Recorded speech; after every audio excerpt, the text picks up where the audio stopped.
Dead Scare Entertainment takes pleasure in presenting Verda Darano, a journey into the phantasmagoric lands of folklore, literature, theater, and film. In the centuries-old tradition of the Romani people, we bring to you stories of superstition, fantasy, and adventure. There's no turning back. The Verda approaches.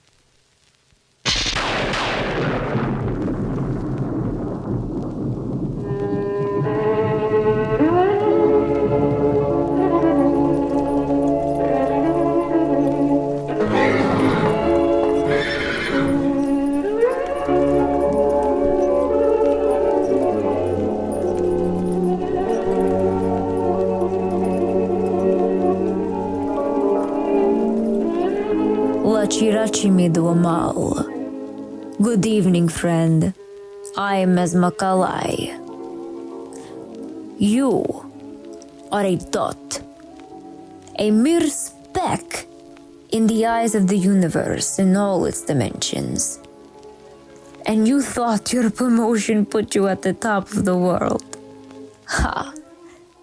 Some of us put our heads truly in the clouds. Know that with all the space to inhabit, worlds being created and destroyed, there must be others like us out there, somewhere.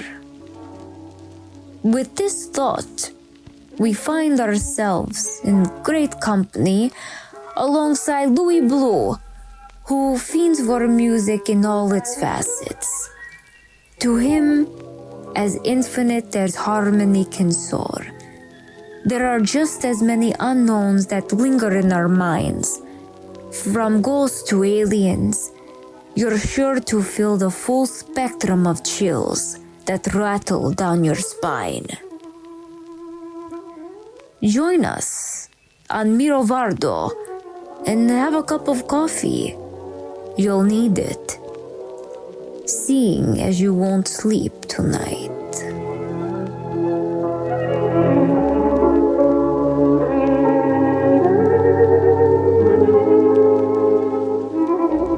Latchi Ratyi Dead Scare Entertainment, we are in the thick of October now.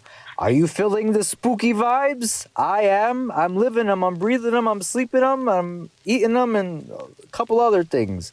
But the whole bag of it is, we have with us today a very unique and a first in terms of the podcast, something that I've been dying to get to get the chance to sink our ears and our teeth into, and that is we are finally getting a chance to sit down, have a little cake, have a little coffee with a musician, a Roma musician.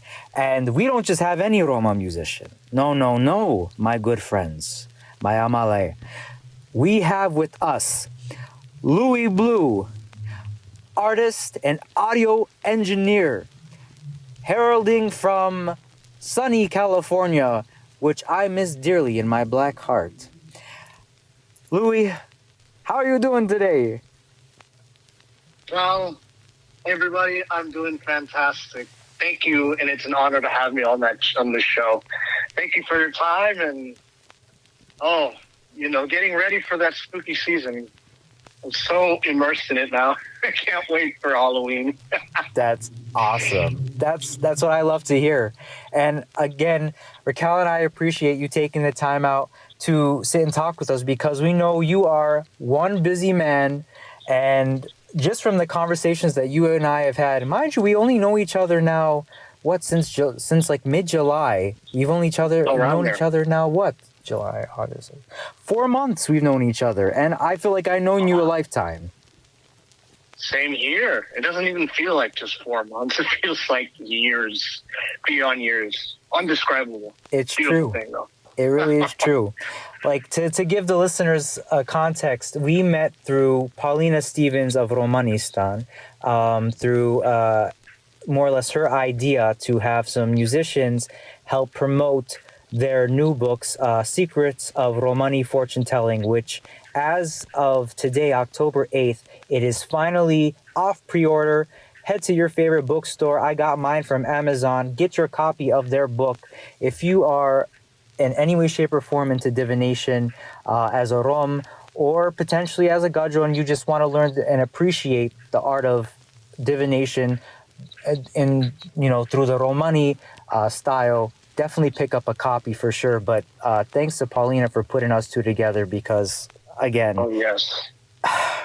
I like I said, I don't know what I've been doing all this time, and we could have been chumming it up for years. And I guess there's no time like the present. So No, yeah. There's no time like the present. Very glad that we got together in that sense. Yes. But so then we all are friends, you, I, and the listeners. Let's get to know each other. In this case, Luiee, tell us a little bit about your background. Where did you grow up? What got you maybe into music? Tell us a little bit about yourself. Sure thing. So I was born in Miami, Florida. I was raised in between three cities, LA, of course, Miami, and Valencia, Spain. And that has to do with a lot of, family separation and moving around and just living life whatsoever. But in between that, I got the gift of music from a very young age of around 4 to 5 years old. I was very hooked onto music from just listening to Led Zeppelin with my father and just even going to the parties and stuff. A lot of flamenco was playing. I was involved in there. I had a lot of uncles playing guitar, grandma dancing, I accompanied them by first clapping. Eventually, I got into a guitar.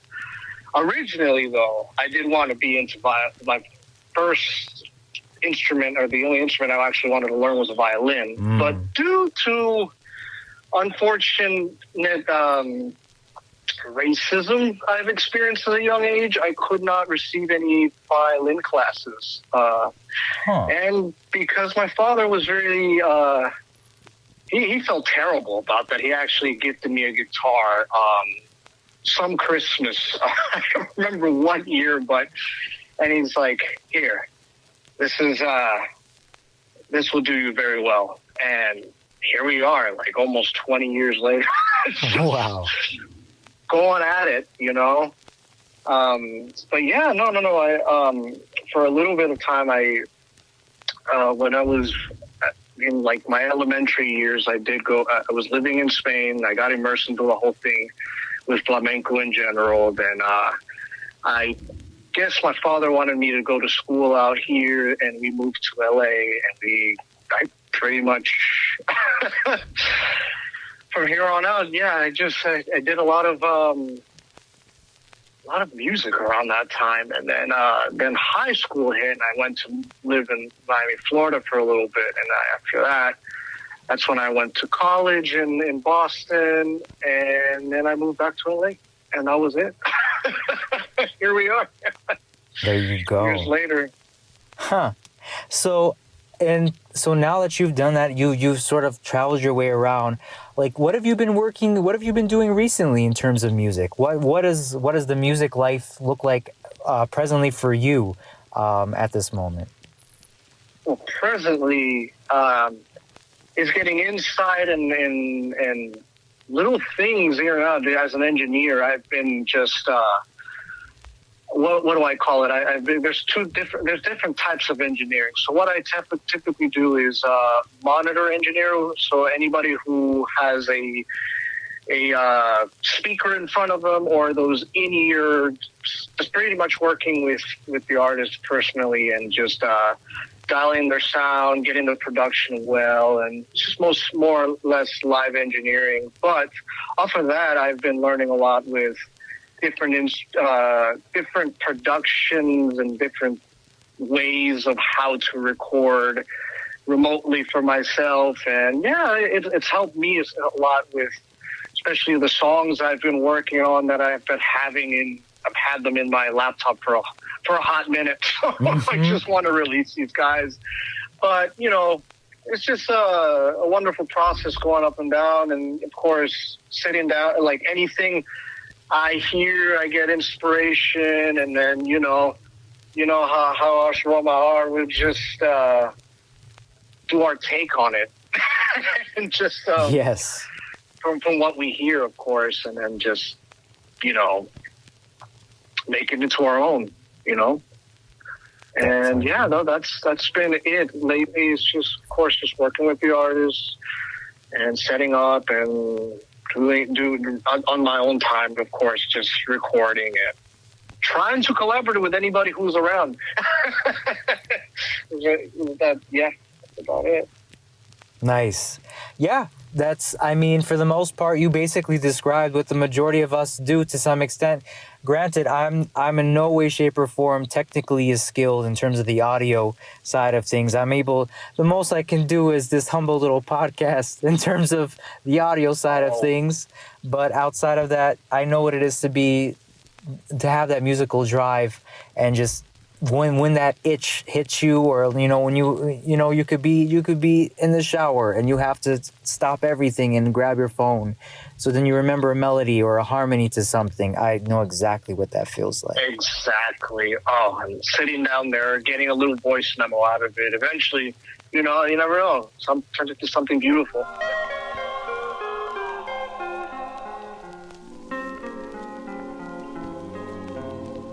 So what was Halloween like growing up? What was like your fall or autumn or Halloween favorite memory? What did you wear as a kid? Or if you had any traditions that you practiced, that you continue to practice, you know, that you learned growing up?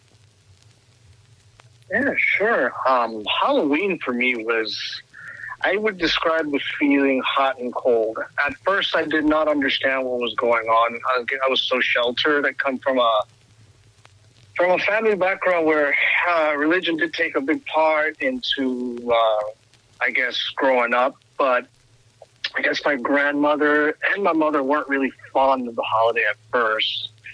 But as I went to school and started associating with the outside world a little more, started understanding like the fun of it. The spookiness, the dressing up. I used to dress up a lot as like Harry Potter or Spider-Man, and just even Robin at one point. And Nice. Come to find out, I didn't know Robin was of Roma descent, and Dick Grayson, of course. But and I guess that hit home in a way. And yeah, I guess there was a lot around that time. My parents in particular always have like jazz manouche records they'll keep playing. I don't know what the heck it is around that time, this time of year, where that just hits the best to me. So it was a lot of that. And then eventually as I got older, I just ended up loving a lot of it. Pumpkin carving, making stews and whatnot. And I don't know, I guess halfway in there, I got more into the art of tarot or so. It was always around in my family, or just in general of the culture. But like, I just, I don't know, it was just more out there, I guess, especially when I was in high school, because there was a lot of people were like, oh, let's get into tarot and all that other stuff, and Ouija boards and this and this and this and that. You know, it gets a little weird every once in a while. So yeah. I don't know. I got into it, and it was fun up until when I started realizing that playing with Ouija boards is not the best. So yeah, no, Halloween definitely is more of like I said, it's hot and cold, and more of like cold and hot, and it eventually just became a fun time for me, a great time. And yeah. Awesome. That's great. So do you have anything in particular for the season that like is like a requirement? Like for me, I have to watch a certain set of movies. That's just, you know, like my sort of thing. Is there anything that, you know, like at least you've done this and that's your sort of like you won Halloween in that case, another successful year? Yes. Movies, like you said, that's one thing. playing Halloween-esque records, like the Monster Mash. Oh, a big thing is me listening to the Misfits. I've always, for some reason, around this time and age, especially in my younger years, I've always listened to the Misfits, that punk band, and it's become like a tradition every year for me to listen to that, and of course, spookify the house too. Have lights. I guess get into the fall like soup and stew like foods and whatnot, and that's usually how it goes around for me. Nice. And you mentioned, like I said, I mentioned the movies, and you mentioned movies too. Do you have any recollections to like any of your like favorite like horror films, or maybe there was one horror film growing up that just scared the absolute shit out of you? I'd love to hear about that. Oh yes. For me, my classic, I guess it's almost everybody's classic, is the first Halloween, the 78 film. Yeah. That scared me so much, but I was so intrigued by it. I don't understand what the hell it was. Just seeing a weird, eerie person with a mask that's indestructible and is somewhat paranormal, that scared me so much as a kid. And even the theme song, it was just very eerie for what it was. And funny enough, growing up around here or somewhat living around here, especially just seeing, I guess, like a part of town like Pasadena, where the film was partially filmed at, is very nostalgic, and it's just, I don't know, it just hits close to home for me mentally. But I mean, to this day, that film kind of somewhat gives me the creeps if I'm watching it alone at times, or even like The Exorcist. The first one was definitely hit the nail, and what else? Hellraiser, yes, Nightmare on Elm Street, of course, the Texas Chainsaw Massacre, at least the original one, and Jeepers Creepers. That one I enjoy a lot, and even comic book related Hellboy. I don't know why, but that's a staple for me. That like the Guillermo del Toro movies, those are like they don't scare me, but they hit right on the spot when it comes to Halloween. But no, definitely Halloween, the first one, was the one that scared me the most. Oh yeah, I completely agree with that. Those films, now mind you, Raquel and I didn't start watching those until we were already maybe like in our like pre-teens, early teens. Prior to that, like, now tell me if this was your case too, where like growing up, because the family was very religious, we didn't watch horror films. Our extent of horror films was the classic Universal monsters and maybe whatever they showed like on Svengoolie.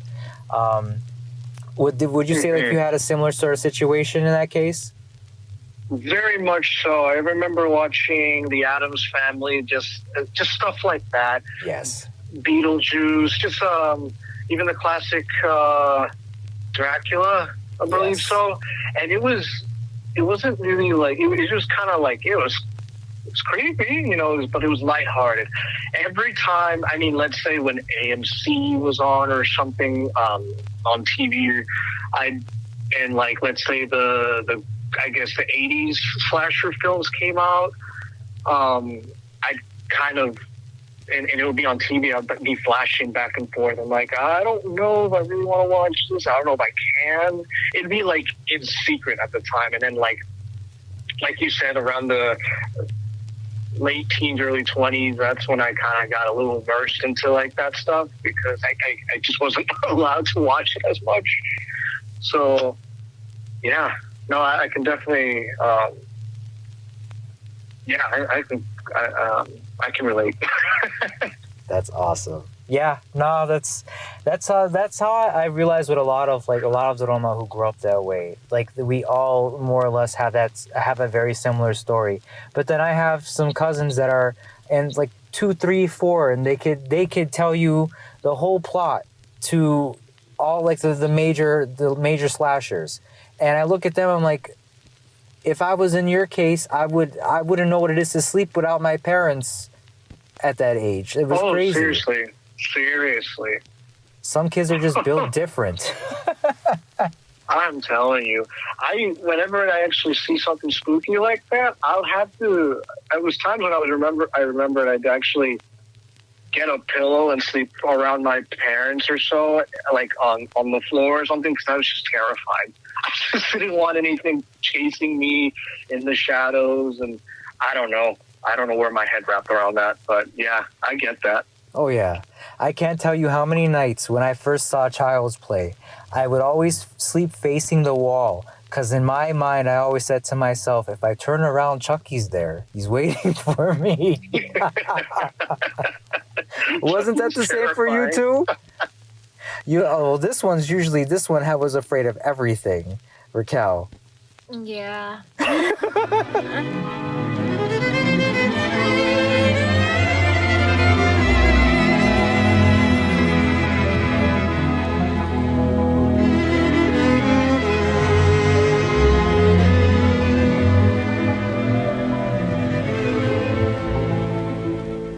So, do you believe in ghosts, maybe vampires or werewolves, even aliens?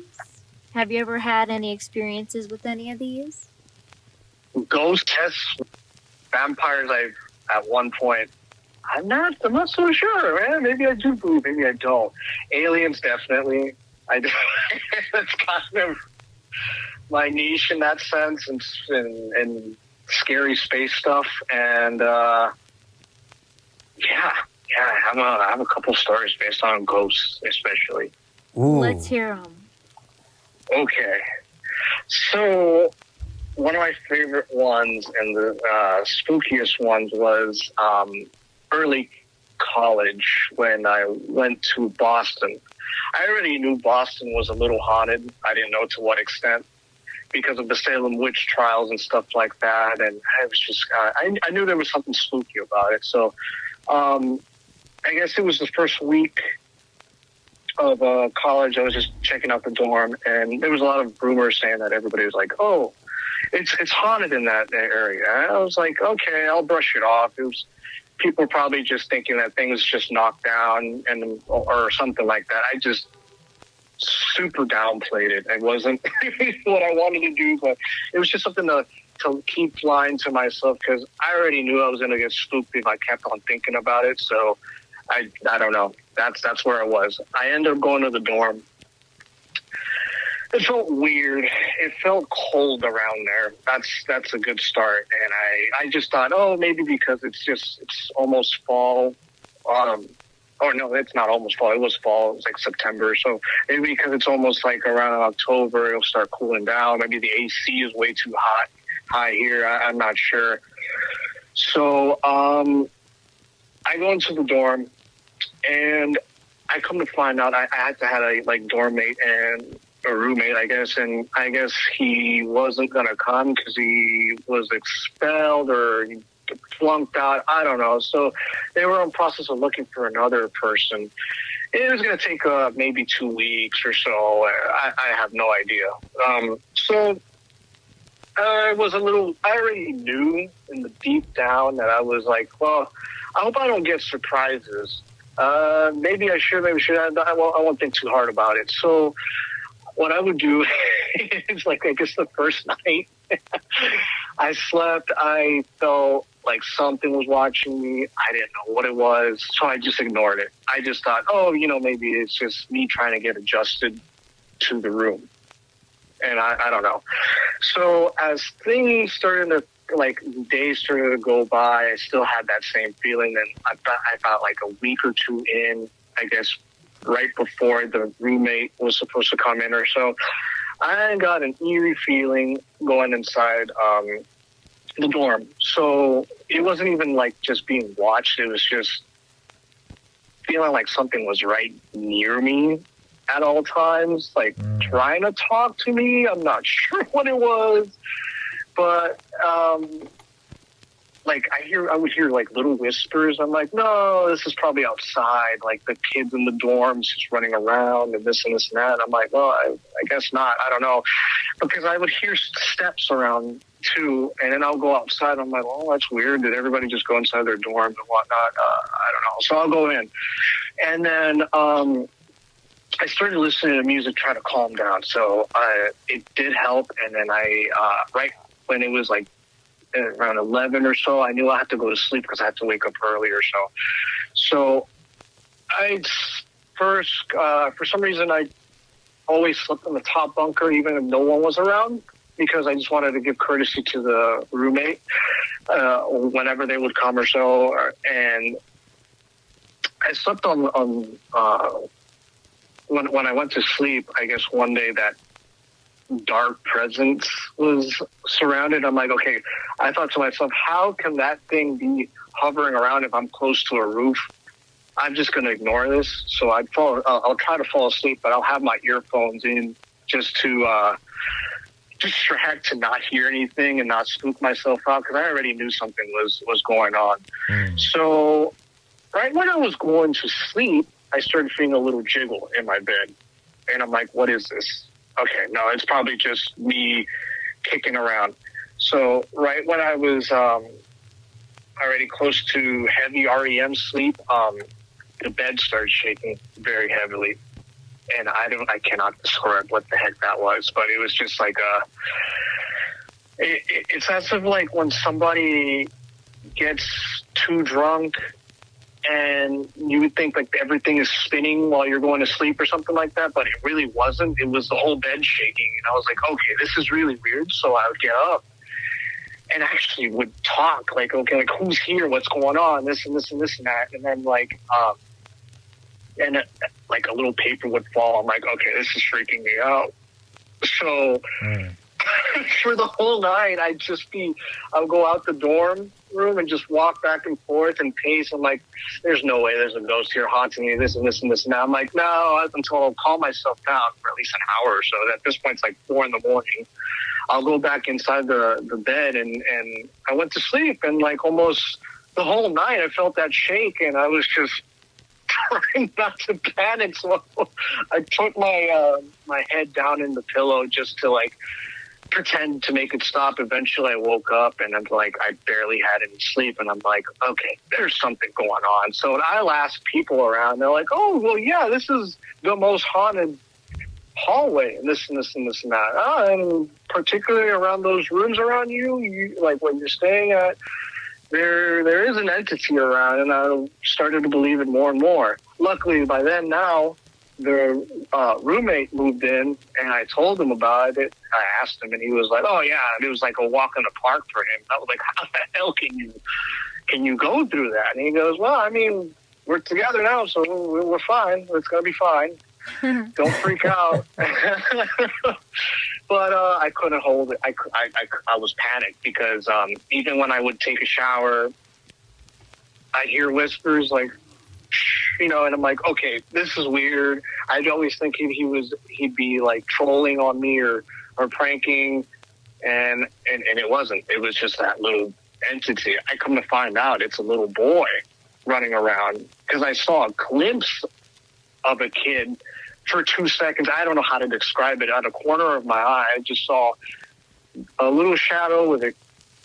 To me, it looked like a little kid with could be a little boy or so, just running around. But like for the good 6 months, I was haunted there, and that's just one start. From there on, I had to get used to it. And that's one of the first stories. The second one of the freakier ones, was when recently too. I used to work at a rehearsal spot, and not so far away from where I live. And that was an abandoned church at one point, and everybody would say, "Oh, it's haunted," and this and this and this and that. So I already knew that what to prepare for and whatnot. But I knew it was weird. It was creepy. It was the same cold feeling, being watched, and I had terrible shakes. sometimes, because sometimes bands wouldn't be rehearsing there, and I'd be the only one waiting to close up. And every time I'd be waiting to close up, I definitely hear shouting like, hey, or something like that. Or I'll feel somebody walking behind me, like running past. My favorite occasion when I would go inside a rehearsal spot after the bands are done, or they just want to lock up or so, and they left their equipment. 2 mic stands flipped right when I went. When I was leaving, and I had to shout because I was like, my only way. I think my grandma a long time ago, she kind of hinted at like, oh yeah, be aware of spirits and this and this and that, and to just kind of let it be known that you know that they're there. So I kind of like took that advice, and I started like shouting at them just to not be afraid, because I'd be like, hey, don't be doing that type of stuff around me. I can't. But either way, I'd still be scared and whatnot. I mean, the weird part is at one point there was times when I'd be in the restroom and I'll get a knock, like a dot, dot, dot. And I'm like, okay, who's there? And I go out there and there's nobody. I'm like, that's very weird. That's very eerie. Or when somebody's keyboard case was on the wall or something like that, it gets slapped to the floor or something like that. And I just don't know if that entity was angry or it was I just didn't know if it wanted to have fun, like how that little kid was. But from Boston, but I don't know. That's too Yeah, that's very, crazy. very strange occasions when it comes to ghosts and whatnot. I think this is a good part of the show. We should take a moment to pause and tell the people to go to our store, right? I think, yeah, now's about the time. Do you think they know? I don't think they know. How are they going to go to the store? They don't even know what we got. They don't know that we got shirts, we got mugs, we got hoodies, we got crew necks, we got stickers, and we got greeting cards. Yeah, we got a lot of stuff. And prints too. Yeah, I bet Too they much. like it. I think they would like it. I figure if they listen to this, They probably would want then some they of the would merch. probably want what we have on our website. So gotta head to deadscaredentertainment.com. That's deadscaredentertainment.com, because they'll forget this. yeah. We can This always would make be- a commercial We about should it. make a commercial We should make a about commercial about it. it. But Nah, this ain't gonna work. yeah, All right. it's all right. I'm kind of back and forth with it. I just don't know if I can believe myself. I sometimes do. Recently, when I was driving to San Diego, I'd see some really weird things out in the sky or so. And for example, from far away, it looked like it would be like a triangle or so, like a black triangle or so. And as I'm, I guess getting closer to where it was, it started becoming a different shape, to like a square, to a circle, and then by the blink of an eye, I remember seeing like a red dot, and it's not there. Wow. And it was just like, where did that go? What is that? I need to know, but I'm like, but how did it just split? It wasn't around. I don't even know. That's weird. And just thinking it's like, it's kind of foggy, but not really. And then being like almost the only car driving through the freeway and just seeing that was surreal. Very undescribable. And I mean, even my mother has told me about occasions about seeing, I guess not, I would say unidentified objects like that. Like when she was in her early 20s or so, I wasn't alive at those time, but she told me a story about when she used to hike through the forest in Honduras, where she was living at the time. There was little orbs you would see at night, and she'll follow them and they'll disappear. And then the next day, she would hike again and go all the way to the top of the mountain, and she would see a huge flying. It was not that close, of course, but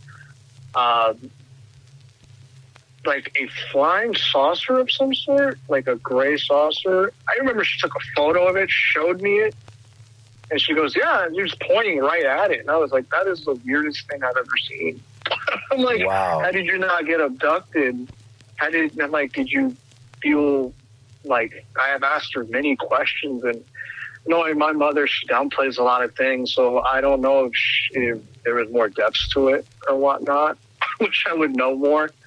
But that one really captivated, and I guess I learned about that when I was very young, and that's what captured my love for the unknown and in space and alien abductions and I guess all that stuff.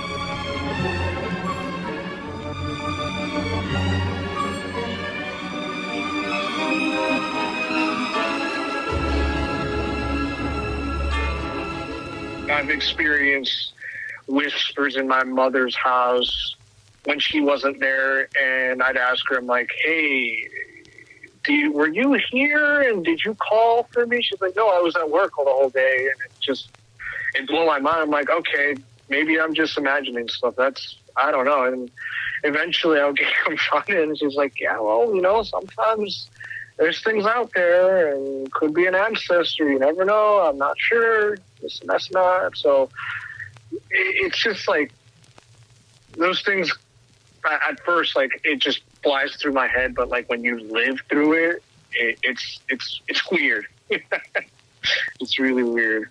Totally agree, because it's things that you don't expect, and it's more or less you wanna chalk it up to, that only happens in the movies. It only happens, like in fiction. But then suddenly you're living through it, and you're like, should I go see a specialist about this? What's going on? Like I've more or less on the podcast, we've had other guests say, there's a point in time where just because of how crazy things have gotten for them, they've even considered like, hey, getting, seeking medical attention and like, going on some type of meds just because of how crazy stuff has been. Oh, I know that. Yeah. So, I mean, it really does get intense. But you mentioned though, while you were talking about the UFOs, you mentioned that you have a love for like the weird and the unknown, and like things that have to kind of deal with like space and such.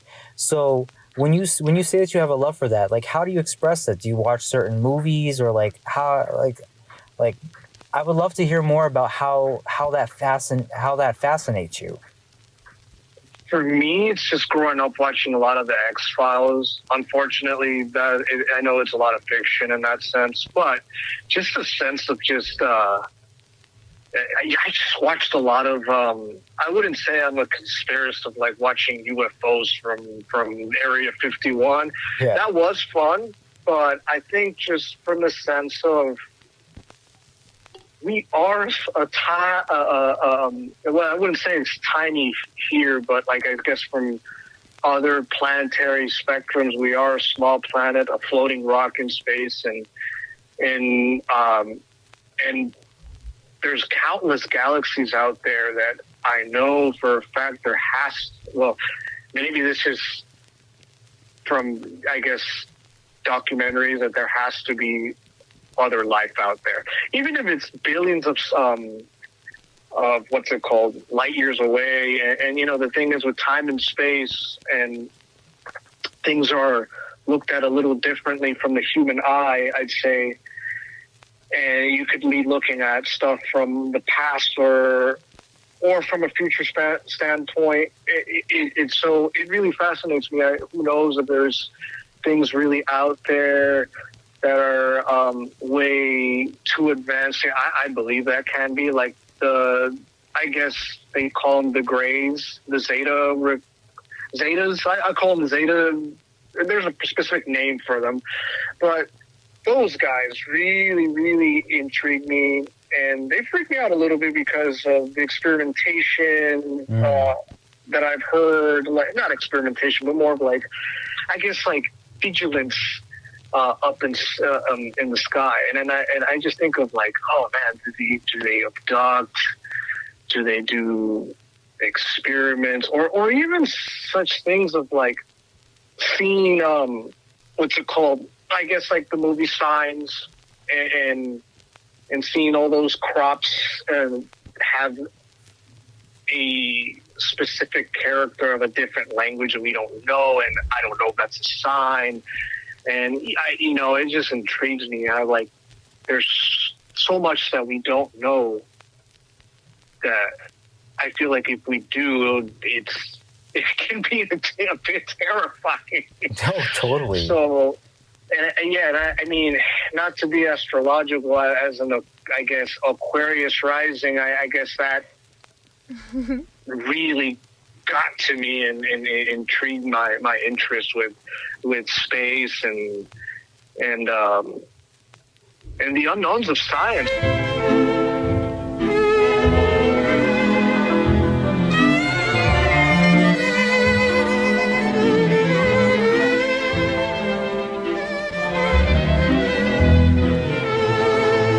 I wanted to kind of bring things down back to earth because you mentioned something last time we spoke, and I think our listeners would actually enjoy this too, because as well as I do, that around LA there's so much, as much of a city as it is, there's also some beautiful places to hike, and there's some beautiful like just architecture overall that just makes just the greater LA, LA proper, and the expanse of LA itself, just a beautiful place to be. It's somewhere to really explore.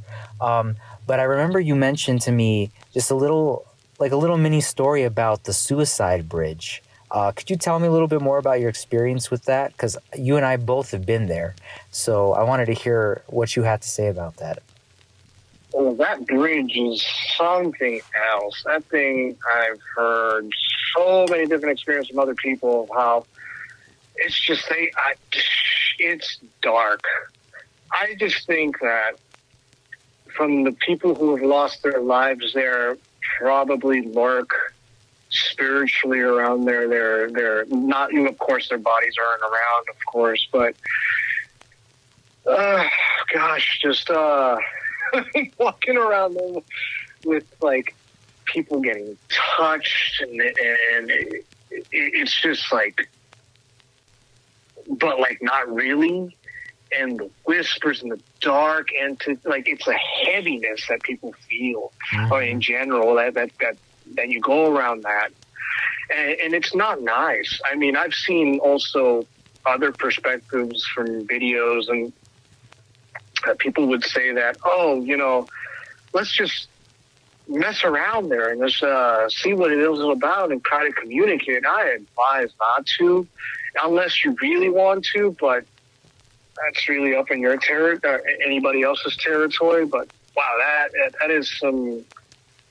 If you can amplify the stuff what I got from Boston, or even from working at that rehearsal spot to 10, I'd say that's what it is.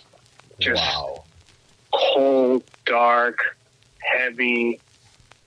It's like being in like one of those real haunted houses, but you're out and about. It's eerie. I can't even describe how eerie that looks. Even driving past there, just the chills or the stomach drop I get from that. Because in reality, I mean, Pasadena itself is spooky. It is pretty haunted over there too. I mean, most of LA is haunted, but no, that particular bridge, it's dark. I hate to say that. I've been saying that for like a broken record, but wow. I believe it though. Now, correct me if I'm wrong, because I've been hiking in Granada Hills, but then I also I forgot what the actual like trail is. That's right under. There's a trail under that. bridge. I believe so. It's been so long, but yeah, it does go under or Yes. so. And it's, oh God, oh, it's so eerie to think about. I know, and it's like, that's why as soon as you mention this, I'm like, I have to talk about this, because the crazy thing with me, when I was there, I went with a friend, and we basically found the trail that's under the bridge. Because when we spent a day, the goal was to spend a day in Pasadena, visit the Myers house, which is now an office building, grab some coffee, do like some, like thrift store shopping. They have like a nice little, they have a store, like a couple stores down, like not even 5 minutes away from the Myers house, that is devoted to just tarot decks. And some of the artwork like that you can see on some of these were absolutely gorgeous. Whoever these artists were beautiful. But I remember before we hit like that little downtown South Pasadena near the Myers house, we stopped like in this like sort of, I forgot the name of the trail, but this one trail that was absolutely gorgeous, but then leading up to just like the underbelly of the Suicide Bridge. And I remember once we got there, mind you, birds chirping, and there were like little tadpole ponds. It was so scenic. It was truly like a vision outside of Bambi. But then once you got in proximity of the bridge, everything stopped. There was it's cold. It's so like it's just dead. Yes. And that's what I felt. Mind you, my friend and I, we were trying to stay lighthearted throughout the whole thing. Luckily, I will say, just for the sake of it, because we weren't necessarily, I guess, on the bridge, we didn't experience anything. But I do know that once we hit that area, you could definitely feel there was like a heaviness and just a stillness about the area, where you can tell the animals just didn't chill around there, and it wasn't as a lively a space as you would hope it to be. And I mean, yeah, as soon as you mentioned that, I'm like, I wanted to definitely talk about that, because like you said, LA is a very haunted place. There's a lot of crazy stories to be told, and so many mysteries and so many tragedies that we're just finding out about now, that we're just solving now. And it's sad to say that, like a bridge like that, in such a beautiful area has such a horrible, tragic history. But I mean, like you said, there's no denying there's just something about that area that sends chills up your spine.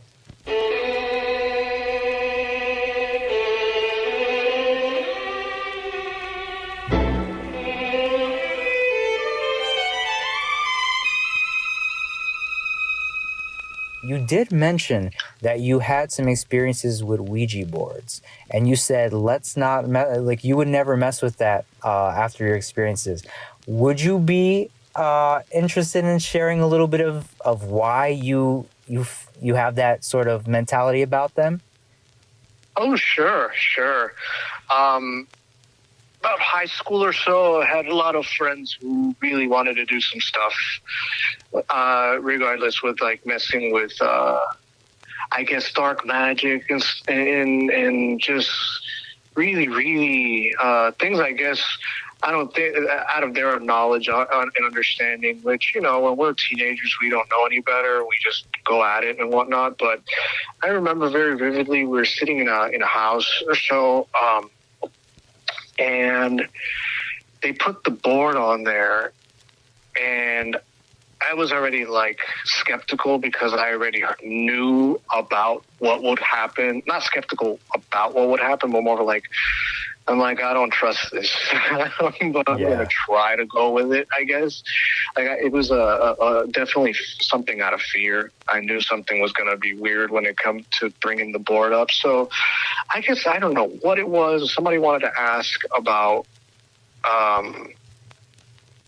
someone's dead brother of somebody that they knew. I don't know. And I was already like mentally like that in my head, because I just didn't want to even bring it up to everybody. But like, I knew that's just not the right thing to do.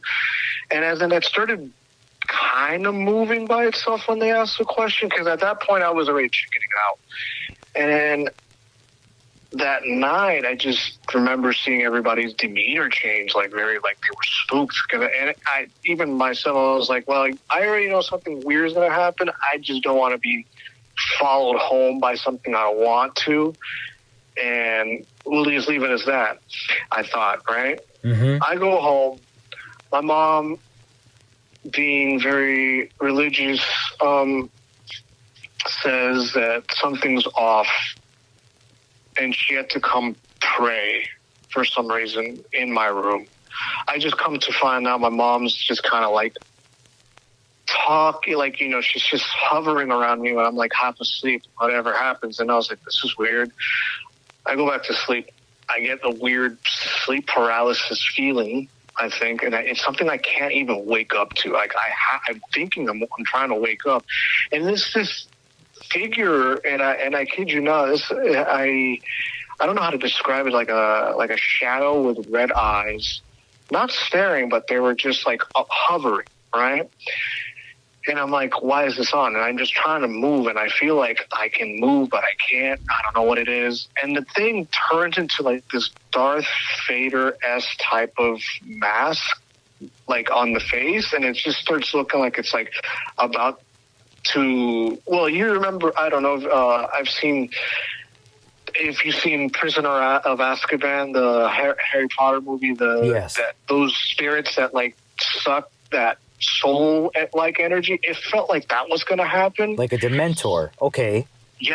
yes, and definitely I had like this that thing was like yelling to me, like an indescribable demonish type of yell, and I was like, what? And I woke up all stressed out, sweating. I've never sweat that hard, and during sleep, like it's not like I had like a fever or anything like that, so it was like really weird. And then I go back to school, and these kids are like, the people are hanging out. They were just like, they were just avoidant of each other all times for weeks. And then over a month in, one of the other people left school and became very Catholic, and I don't know what went down. And I was just really weirded out. And then like, I guess like, I had to come to clarity. I had to ask them, like, what happened to, I believe his name was Joshua or something like that. What happened to Joshua? And they're like, well, something happened that night that when you left, it was the right time. And it's just, I think the kid is haunted by that thing or something like that. And I was like, no way. I really just couldn't believe that. And I was like, that's just weird. I'm like, are you sure you guys weren't just like, I thought they were just doing hard, like psychedelics or something like that. And it's like, no, it's just he switched up and things got dark, and we don't know about him, and there's too much tensions and this and this and this and that, and within our friend group, and I'm like, what do you mean? And it's like, oh, it's just like, I don't know. It's like they just. It's like as if they were afraid to speak up of what the heck they were feeling. Like they felt tense. Mm-hmm. And then ever since then, I was like, I'm not going to be around that type of the Ouija board, because I don't know what type of stuff you guys are doing. And this and this and that. So, yeah, that really freaked me out. And I wasn't there for long. I knew something was going to be up when I left. And to have my mother pray over me and having that weird encounter with that, I don't know, it just felt like sleep paralysis, but it wasn't, because I could see myself from an angle, but I couldn't, and having that weird thing like right in my face, like having a demonic yell, while like that feeling of like my heart was gonna be taken out, like not really, but like that's dramatic, but more of like that like chest feeling caving in, and it was weird, and not being able to wake up for a hot minute was eerie. And yeah, that's what I got from that Ouija board experience. Wow. So I don't know. Yeah. Yeah, no, I mean, in terms of the way that I've heard stories and from everybody that I've talked to, your story completely checks out with everybody else. Which I mean, and it's crazy because I know people that collect them and find them to be like, amazing because of the artwork and all this other stuff. But then it's just like that's just dangerous. It's just there's energy that just comes from those things that just should not be messed with, plain and simple. Mm-mm.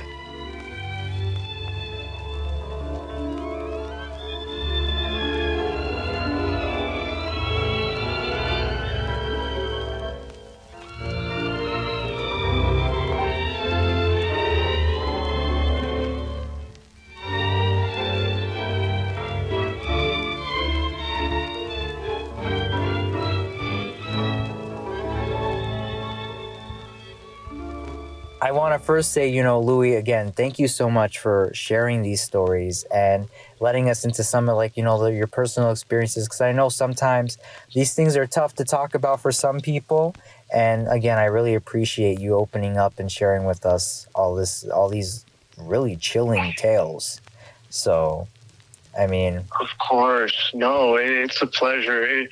It's not bad. Like, it's not a weird feeling on my end because it's what happened and I'm at peace with it. But during those moments, it's spooky. exactly. So Exactly. spooky. Yeah, I feel that, my guy. But like I'm saying, to kind of bring things back into a little bit more lighthearted. So the title of your song is Wheel of Fortune, obviously referencing the tarot card, which is a very, well-received tarot card. Tell us about how you came up with the song and obviously, it being tarot inspired, but like what's the story behind the song? So the song came about that I wanted to write something completely different from what I used to play. I used to play in, I guess, punk and thrash metal and death metal bands. And although I do love that type of music, I wanted to do something more unique and more heartfelt to myself because I've loved all types of music, in particular also Roma music and world music in general too. So and psychedelic rock and whatnot. So I wanted to write a different song. I mean, I got inspired by Black Hole Sun by Soundgarden, and eventually, I guess, like when it came to structure and whatnot, I thought I had it all planned out because I listened to a Police song. I think it was Synchronicity, one of those from that record, I guess. And I was like, oh, let me draw inspiration from this and this and this and that. And once I thought I was completed by this song, I realized it's a long song to start off. Number two, it felt forever to get it finished and done.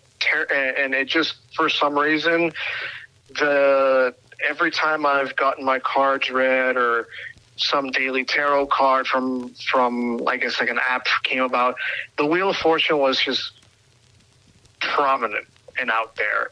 And I didn't think of what to put a title for it for a while because I thought I was just going to name it like another, I don't know, Beatles-esque type of song like the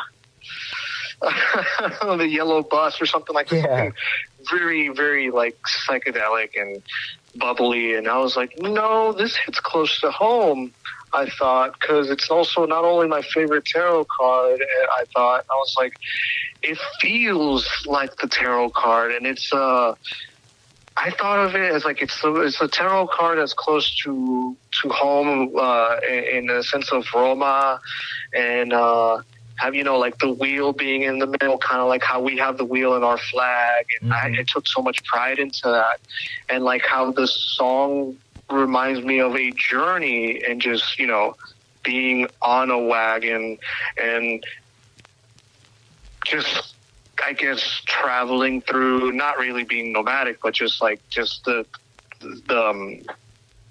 what's it called?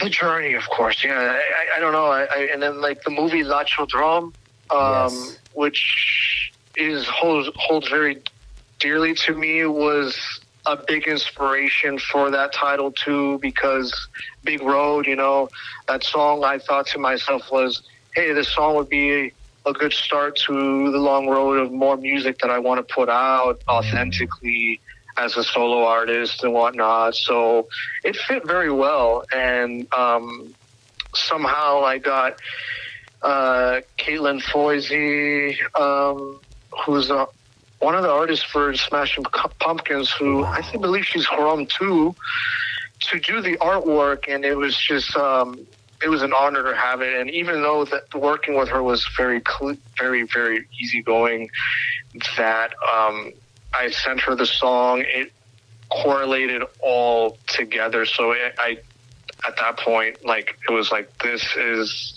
the title for it. Let's go with it. It goes well with it. It meshes spiritually.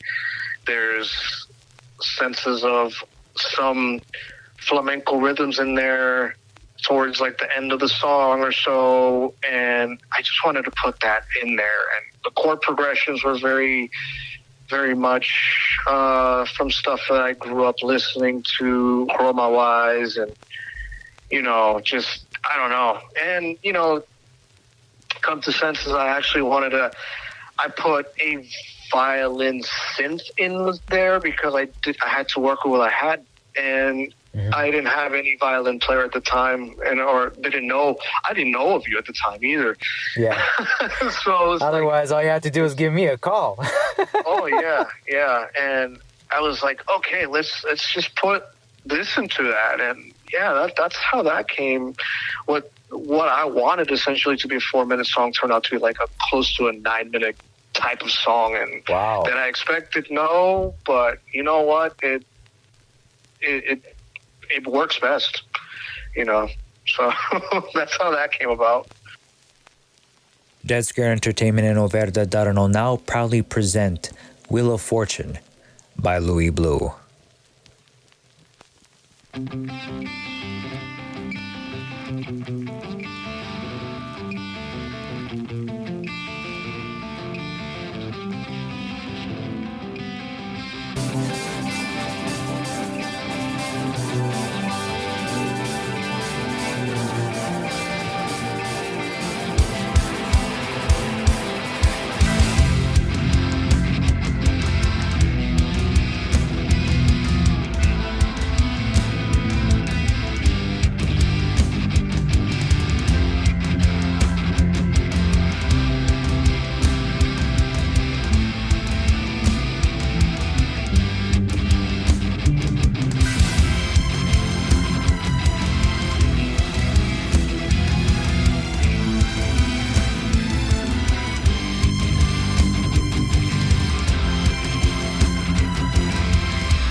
close out this episode, and Luiee, I am so unbelievably appreciative that you spent the time with us, told us these stories, and it's always a blast talking with you. But I have just one more very important question, especially after us hearing your song and everything. Where can people find you? Where can people find your music, whether what you have out now or in the future? How could we get people to find you and become your like diehard fans? Oh my gosh, of course. I'm on YouTube, Spotify, Apple Music. I'm trying to get Bandcamp set up a little bit for to be friendly for everybody else too. That'll be set up soon. But yeah, YouTube, Apple Music, Spotify. I'm on Instagram, of course, in case you want to see any bits and glimpses of any studio work and any potential stuff on for future songs and whatnot. But yeah, it'd just be LuiEeBloo, Luiee Bloo, of course, separate, and just search that up. You'll see a picture of the artwork, which is basically very similar to the tarot card with the wheel. Mm-hmm. And it's a beautiful artwork done by Caitlin. Honestly, I can't be thankful enough about what she did. So yeah, you just follow me on Spotify and Apple Music, and I'll be around. Even Tidal as well. I'm around. But yeah. Awesome. Well, listeners, thank you so much for tuning into this episode of Verda Darano. I'm so surprised that you stuck around this far. I would have been shaken out of my boots.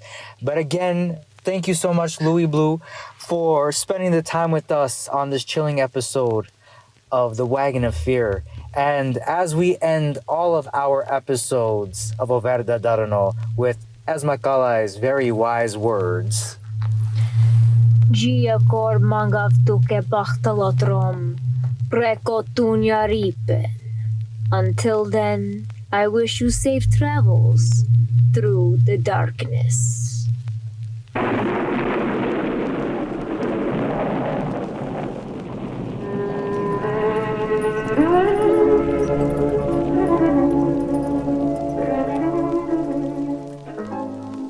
This broadcast of Verda Darano was brought to you by the talents of Pearson Raquel Horvath, creators of Dead Scared Entertainment, with the help of Piroshka Rach.